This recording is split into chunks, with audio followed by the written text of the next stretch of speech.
The top 10 darkest TMNT 80s episodes explored.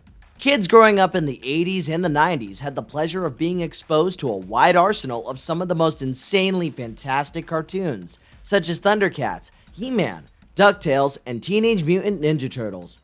All these cartoons have determinably shaped the childhoods of several millennial kids. In this video, we will talk about one such cartoon in particular, and that is Teenage Mutant Ninja Turtles. Will you look at that thing? Looks just like one of your old girlfriends.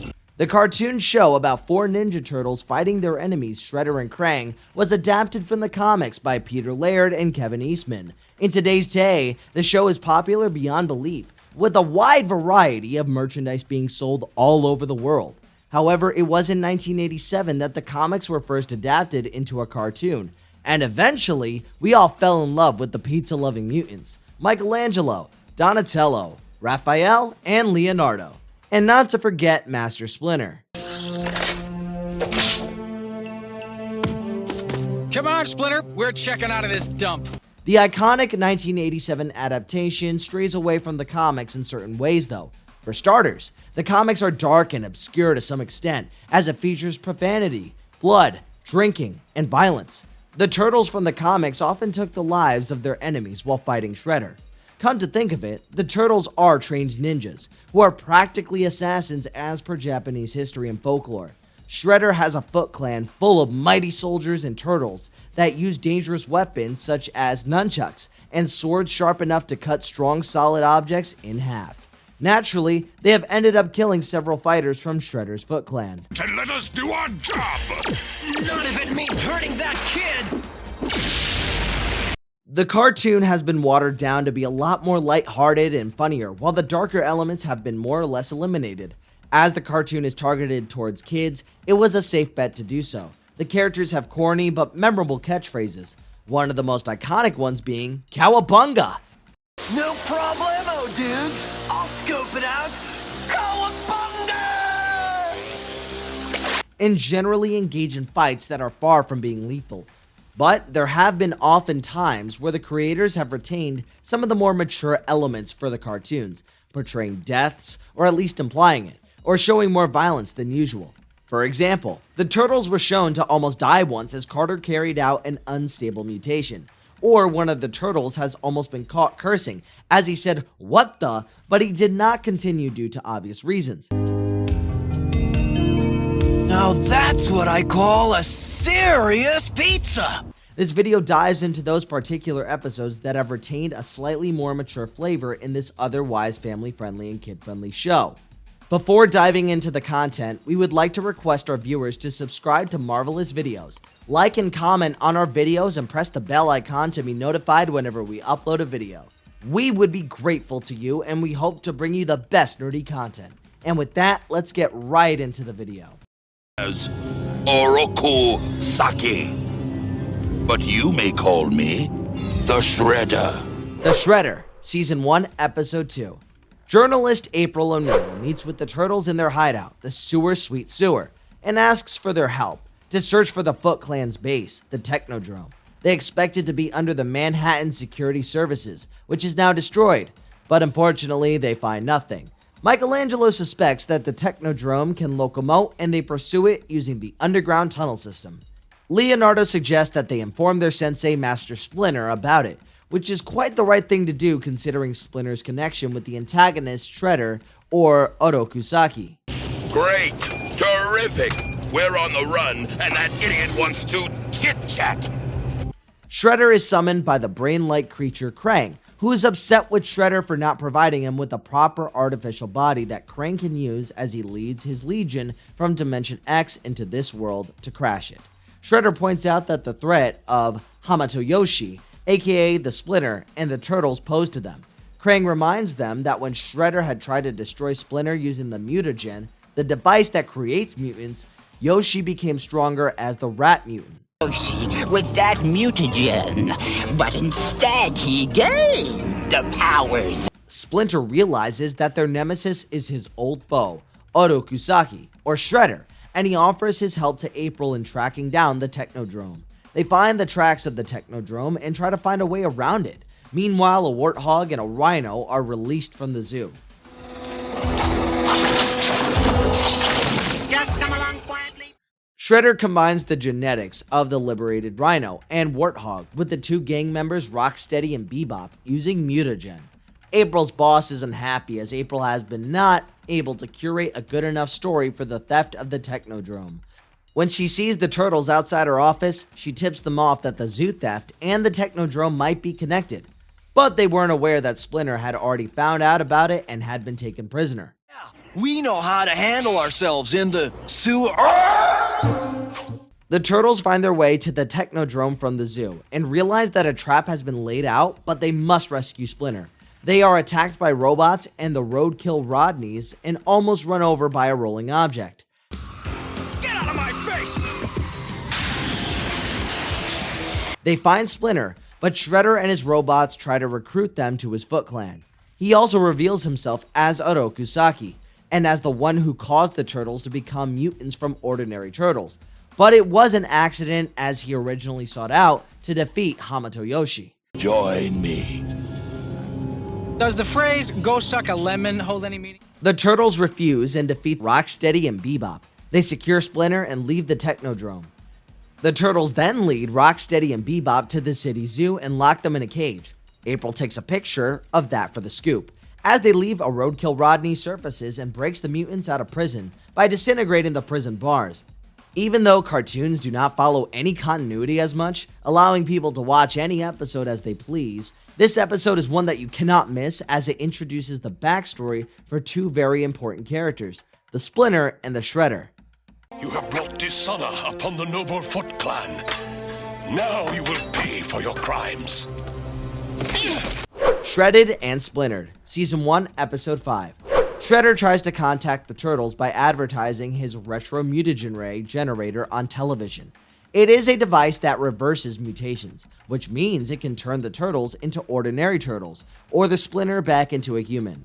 Splinter decides to meet with Shredder alone as the turtles' involvement can be dangerous for them. I alone must get that retro mutagen device away from the Shredder. The ray could restore me to my... Leonardo, Michelangelo, and Raphael are attacked by Bebop and Rocksteady as Donatello goes to a workshop after the Star Cruiser runs out of fuel. The turtles use a cement truck to subdue the other two mutants. Meanwhile, Shredder helps Krang into his new body with a molecular amplification unit, which can enlarge Krang and the robot. Success! I must contact my loyal soldiers. The turtles, except Donatello, try to infiltrate the Technodrome but fail due to the alarm system. They are attacked by the Foot Clan while Splinter enters the Technodrome to find the retro mutagen ray generator.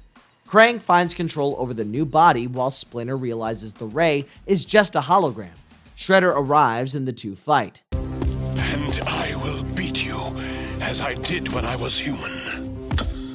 The turtles take notice as Krang heads towards a trans-dimensional portal to access Dimension X. He tries to contact armies to control, which is something he spoke about in the second episode of Season 1.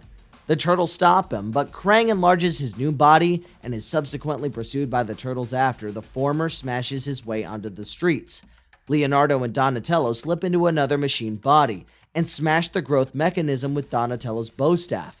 I am Krang the All-Powerful. I have never been defeated. Meanwhile, Shredder imprisons Splinter in a cage. However, Splinter uses a nail from the floor to smash through the power switch.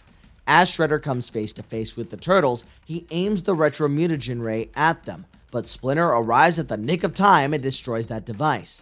Even though he loses his chance to be human again, he does it for the turtles. This was your only hope of being human again. I had to destroy it to save you. Krang and Shredder return to the Technodrome, where stone warriors from Dimension X are marching towards them, but Donatello saves the day by reversing the flow of the portal. Technodrome is pulled into Dimension X as everything in it disappears. Krang and Shredder find themselves in Dimension X.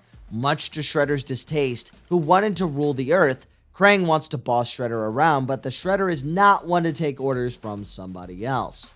Splinter tells that they are likely to fight Shredder and Krang again. All that weirdness we just went through. For now. But I fear we have not seen the last of the Shredder or Krang. Here, the Splinter's character is solidified as he originally is a ninja who has been turned into a mutant. He wishes to turn back into a human again and gets his ideal opportunity. But as an ideal sensei to his beloved students, he destroys the retro mutagen ray, and with that, his chance to turn back to save his students. Back, I say! Mind if we join you? What are you mutants doing? The case of the killer pizzas. Krang pairs up with Rocksteady and Bebop to send eggs resembling meatballs from Dimension X to Shredder, and use them as pizza toppings for the Turtles. As Michelangelo happens to be big into pizza, the villain hopes for the Turtles to eat them.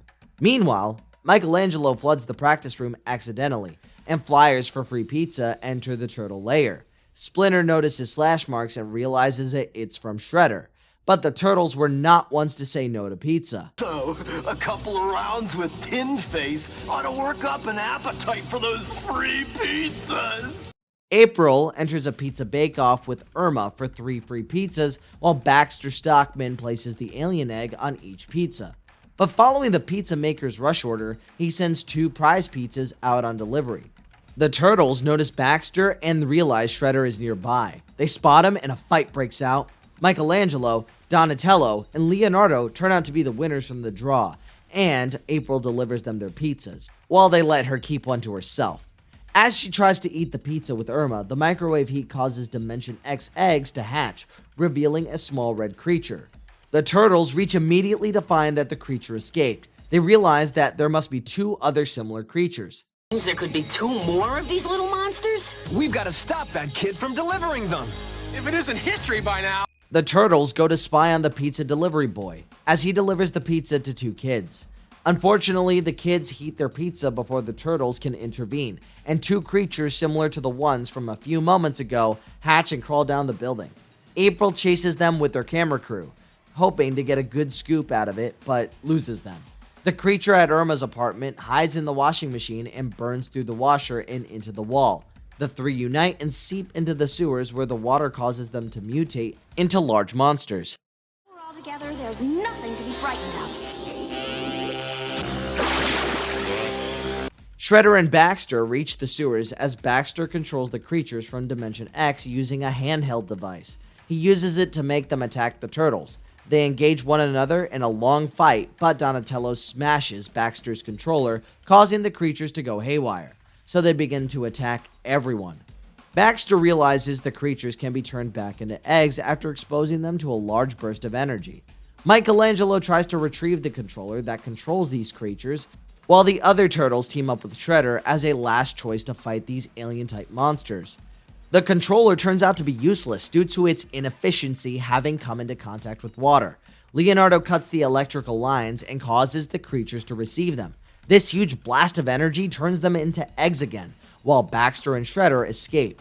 In the end, Michelangelo brings pizza and a bowl of meatballs. He reassures the others that they're not eggs, but they can all eat it as meatballs, as they begin to bounce. Cartoons generally do not tend to create situations where heroes and villains team up to take down a common enemy, which makes the episode special as the Turtles and Shredder join hands despite being arch enemies to take down the meatball aliens from Dimension X.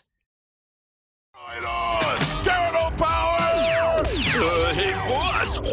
What are you doing? Cowabunga, Shredhead! Season 3, Episode 18. Michelangelo is obsessed with pizza and has eaten it all, leaving nothing for the other Turtles. Since this is nothing new, Splinter takes matters into his own hands, as he tries teaching Michelangelo ways to deal with his gluttony. He hypnotizes him into not craving pizza anymore by reiterating the phrase, "I crave pizza no more." Crave pizza no more. I crave pizza no more. Following that, Michelangelo becomes averse to pizza. Shredder conducts an experiment to imitate Michelangelo's hologram. Bebop puts a disc with the Turtle's psychological profile, but something goes wrong in the mainframe as the lasers go off. One of them hits Shredder. He goes on to appear at the Turtles' lair, but with pizzas, as he pretends like they're all friends.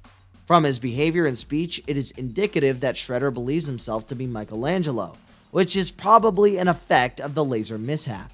As Splinter begins his hypnotism to use the root cause of Shredder's strange behavior, he learns that the word Shredder causes him to act like his original self while saying Michelangelo makes him behave like Michelangelo. Splinter advises everyone not to use the word Shredder. Donatello finds a disc that falls out of Shredder's pocket. It's a graphics disc. This may be the clue we've been searching for. As Michelangelo ventures alone, Rocksteady and Bebop capture him. Donatello takes back the disc to April to access its contents and learns that Shredder plans to clone Michelangelo. They go into Vinny's Pizza, where the real Michelangelo was a few moments ago, and they search the kitchen. Shredder as Michelangelo stuffs his face with pizza and is unhappy about the cheese clinging to Shredder, but hearing that term recalibrates his brain into behaving like his original self. He attacks Leonardo and Raphael by knocking them into the pizza making machine. Michelangelo has been tied up at Shredder's hideout. While their master plan involves the US president, Shredder goes back to Vinny's for the missing computer disk. But Raphael replies to him saying, "Sure thing, Michelangelo," making him behave like Michelangelo once again. He then frees the turtles. Donatello plans to relieve Michelangelo and destroy the device that makes the holograms. They go back to Vinny's and recreate the conversation from when they first went there. As the term Shredder is mentioned, Shredder regains his personality and asks for the disc. The turtles hand it over and escape. They follow the Shredder to his hideout, where Shredder realizes his disc has been reprogrammed to create several Michelangelos. The turtles save their brother. The turtles replace the holograms, and Shredder tries to defeat them by encasing the turtles in a force field, but they utter the word Michelangelo, causing Shredder to be a friend to the turtles again, and destroys the holographic synthesizer by himself. The synthesizer's gonna blow! Let's boogie, dudes! The machine zaps Shredder and cures him of the hypnosis, but Bebop and Rocksteady take them to the Technodrome, believing Shredder to be a turtle in disguise. As the turtles have pizza, Splinter undoes the hypnosis and Michelangelo starts craving pizza once more. As watching action sequences over and over can become a drag, Teenage Mutant Ninja Turtles introduce some hypnosis into the mix for this episode. With Shredder and Michelangelo, well, somewhat, the game becomes a battle of wits, and the turtles carefully make their moves with the usage of words to carve Shredder into who they want him to be. You're about to spend the rest of your life as a fly! Bye-bye, Fly! The turtles watch the news about a buried ancient temple under their city. Archaeologists work on the same and get scattered. Baxter Stockman discovers the turtles in his catacombs, and they're subsequently chased away. He decides to make it his new home as he seeks revenge on said turtles, Shredder, and Krang. However, he goes on to find the place that is an old spaceship that had crashed around 300 years ago. He uses a computer to turn the pan-dimensional warp drive into a trap for his enemies. Yeah, you said we could have the afternoon off. Not anymore. He gives a portion of the drive to Bebop after flying into the Earth's core. Krang recognizes it, while Shredder thinks Baxter is acting kinda suspicious, which he of course is, as he also lines the underground waterways with the drive. It helps lure Shredder to the ship, and he realizes it as a trap, but Krang is exempt from carrying it all. Meanwhile, this dig worries the turtles as they think the archaeologists might use it and stumble across the turtles' lair. They use Donatello's latest inventions to float to their destination, but Shredder, Rocksteady, and Bebop overtake them.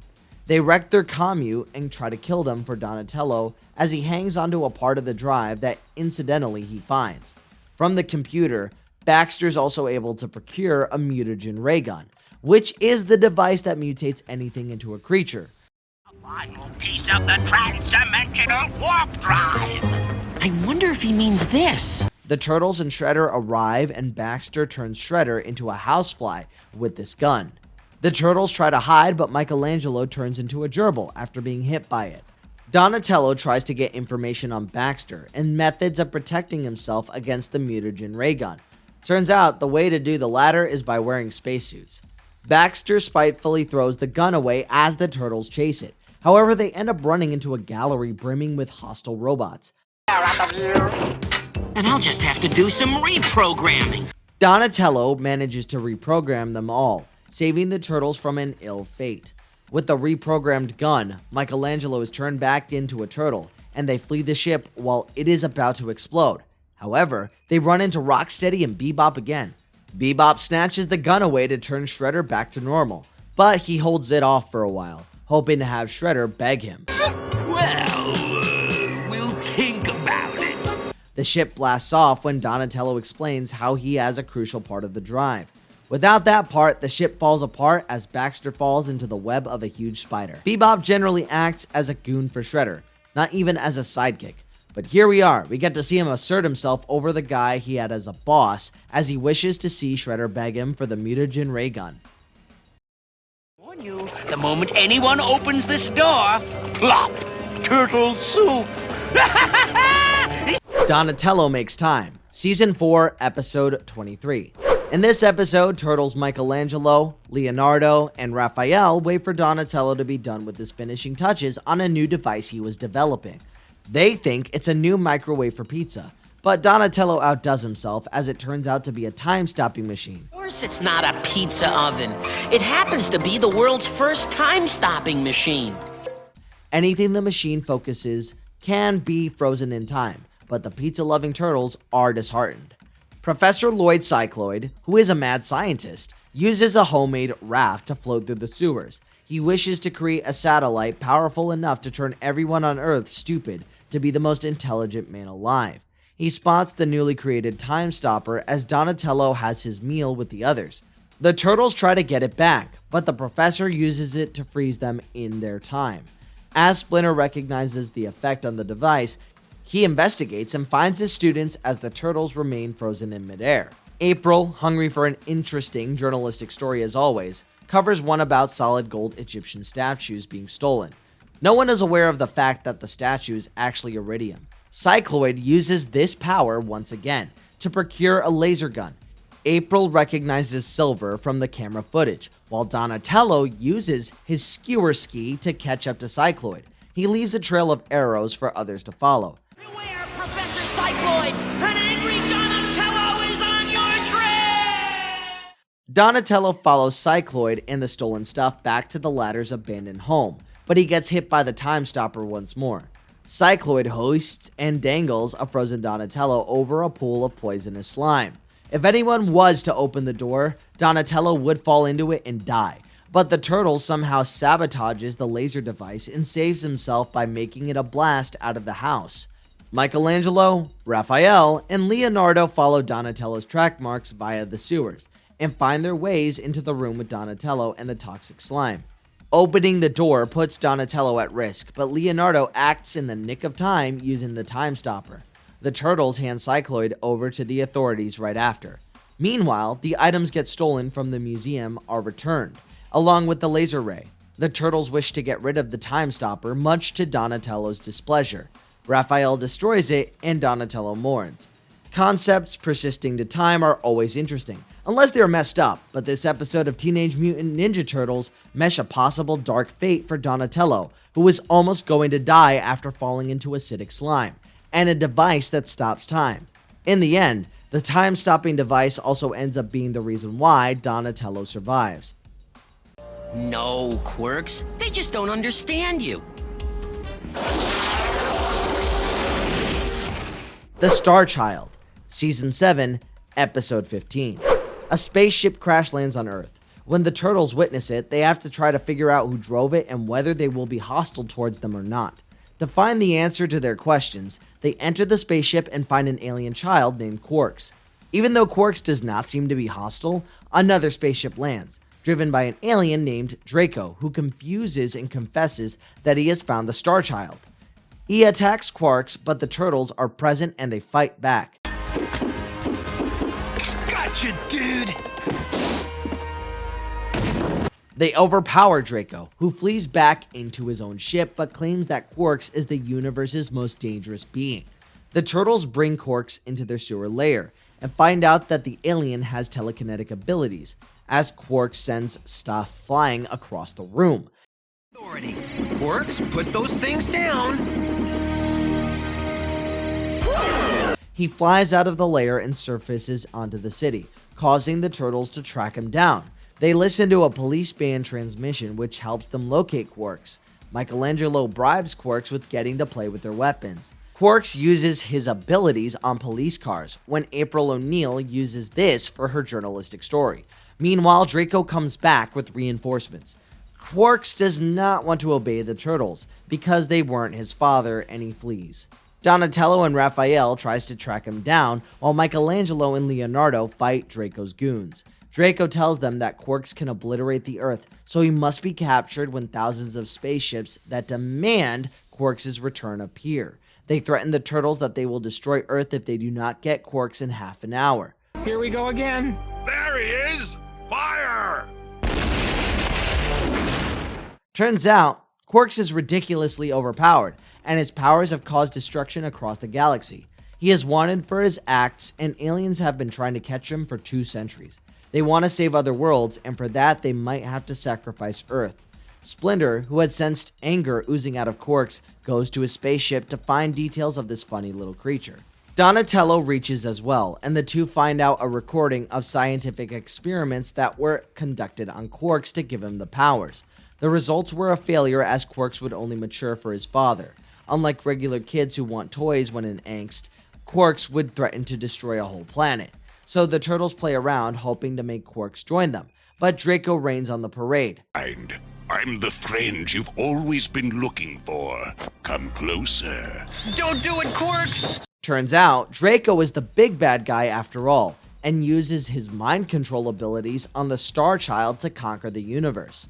Quark's father appears and asks Quarks to create peace in the galaxy and to grow up. Quarks follows the command and repairs all the damage and grows up. He also offers to fix the damages he caused in the other worlds and flies away into space. It turns out to be Splinter, who had disguised himself as Quarks' father to save the day.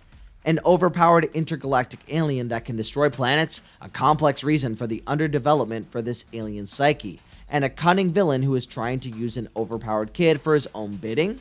Such factors are the perfect dramatic flavors any episode can need, making the Starchild a popular favorite amongst fans. Oh, help me, you insufferable pork brain! Silence! I'm the boss now. Atlantis Awakens, Season 7, Episode 23.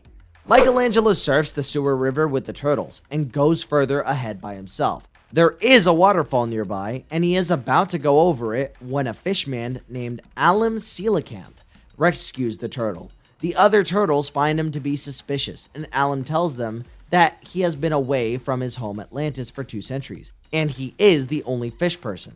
The Turtles offer to help him find the lost city. Atlantis is in, would you?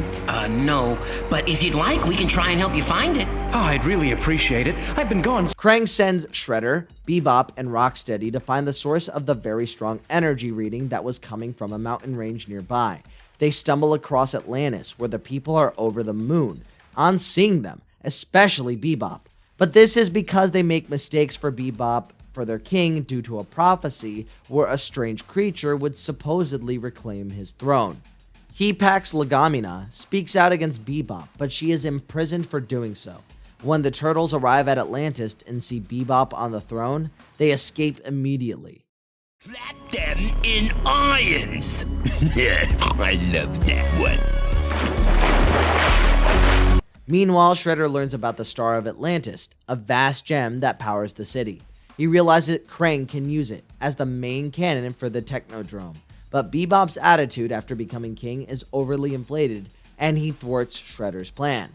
The Turtles and Alim try to rescue a screaming Hepax, and she recognizes him as the king since he is a strange creature himself and, unlike Bebop, breathes water.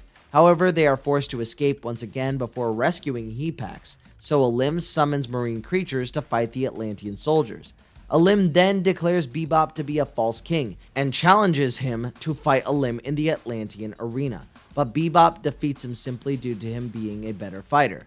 Hepax arrives in time after Michelangelo and Leonardo fight off the Atlantean guards and Rocksteady. She asks Alim to seize the Trident of Power, a weapon that only glows for the king. It works in favor of Alim, who forces Bebop to declare himself as someone who is not king. Behold, he wields the Triton of Power! Alim is the true king! Raphael and Donatello try to stop Shredder and are joined by Alim and the other Turtles. Shredder floods the city dome by causing a blast when Alim summons a giant squid to control the damage. They all swim to the Technodrome, which has a cannon aiming towards Atlantis, powered by the star. Before misery can befall, the turtles redirect the cannon to take away the crystal. In Atlantis, Alim is crowned to be king while Pax continues to be the royal counselor. Technodrome tries to destroy the city, but Alim uses the defensive mechanism of the Hammer of Atlantis to rid the Technodrome and force a retreat.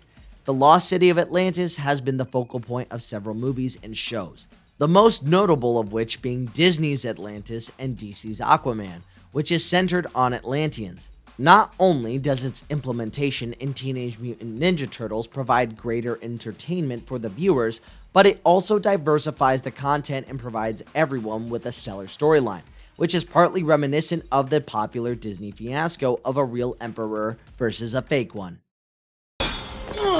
For that you will pay, human.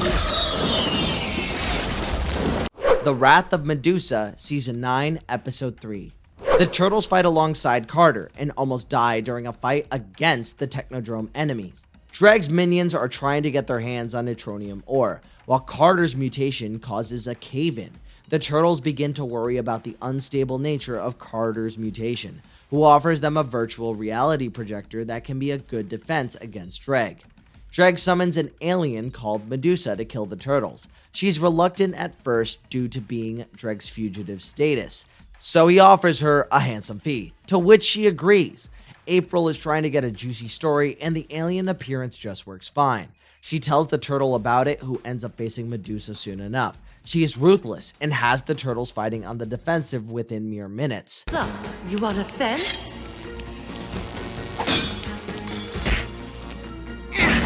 Carter's unstable mutation can act as a strong attack against her, but the turtles fear it will destroy the entire hydroelectric plant. As Carter mutates, he knocks the turtles back, except Leonardo, into the river below. But Medusa takes Leonardo captive. She sends them a message asking the others to meet her at the World Broadcast Tower if they want to save Leonardo. The turtles reach and mutate into large creatures that are strong enough to ward off Medusa, but they turn normal soon and collapse when Medusa escapes. Dreg fixes a space station called SkySat, but no one knows it's part of his plan to dominate the world. Meanwhile, Medusa locates Carter as he works on the virtual reality projector. He flees from her, but she steals the device as the building collapses. Splinter tells him about the importance of training to control the inner mutant. He learns to meditate with Splinter. When the turtles regain consciousness, they are dumbfounded and realize they must find Leonardo, but Medusa, who now has Carter's virtual reality projector, captures them. Donatello alerts Carter about it. And let nothing else enter your mind. I won't forget, Sensei! Dreg and his minions tamper with the electrical lines, weakening the Earth's defenses. It makes the plant susceptible to being attacked. Carter tracks down Medusa's ship and mutates to break inside. He is able to control his inner rage and frees the turtles. Donatello, being the smart one, comes up with a smart plan to get out of the situation. As the others keep her busy, Donatello uses the virtual reality projector to trick her into getting into a nearby teleporter. He then sends her across the galaxy.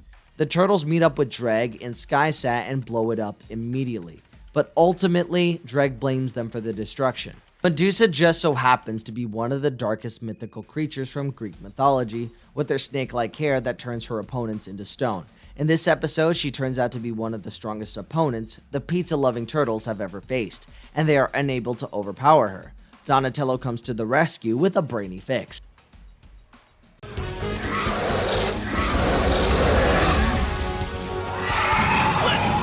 The day after the Earth disappeared, Season 10, Episode 7. A massive earthquake causes Leonardo, Donatello, Raphael, and Michelangelo to come out to the surface. The earthquake was so disastrous that it tore the streets apart and raised volcanoes. The turtles come across Dreadnought and fight with their Batman. As the turtles look like they are about to take the fight, Dreg appears and defeats Raphael and Leonardo. He goes on to seemingly kill all of them, but the turtles turn out to be holograms that were used to get intel on Dreg. Light year away, Dreg! Well, now I'll destroy you! Dreg has to retreat, but he declares his plan. He wants to use the transporter and teleport Earth into the system of Dimension X. He hopes that this tactic will allow him to defeat the turtles. In the meantime, a warp nears the planet and it grows exponentially to swallow the Earth within hours. Donatello goes back to business as he's the one who handles all the problems related to science. He tries to find the warp's origin, but Dreg pulls Donatello, Splinter, and Leonardo in, using the gravitational force from a black hole. Splinter finds himself on Dreg's ship, but the turtles are on an unknown planet. The other turtles go through the black hole when they see that Donatello, Leonardo, and Splinter are missing. The four turtles gather together and find monsters while Splinter fights Dreg's Batman in the spaceship and sabotages the device. But he ends up encountering Dreg himself and Mung. Ready to transport the black hole away on my command. What? I'm afraid. Splinter beams the turtles out of the black hole using the transporter. Leonardo destroys the controls, causing the ship to get sucked in. They escape to their lair while Dreadnought is destroyed. Donatello later repairs it and a blue hand reaches through it. Leonardo, afraid, destroys the control and they decide to never open it and turn it on again. This episode features a rare incident where the turtles are supposedly killed. They do not die, but feels like a possibility, as Dreg is able to overpower them. Death in general is too mature a concept for a cartoon aimed towards kids, but Teenage Mutant Ninja Turtles handles it perfectly. What did you guys think of these episodes? Did you enjoy the video? If yes, then don't forget to like and comment on this video. Till then, goodbye and have a nice one. With his appetite, who needs clones?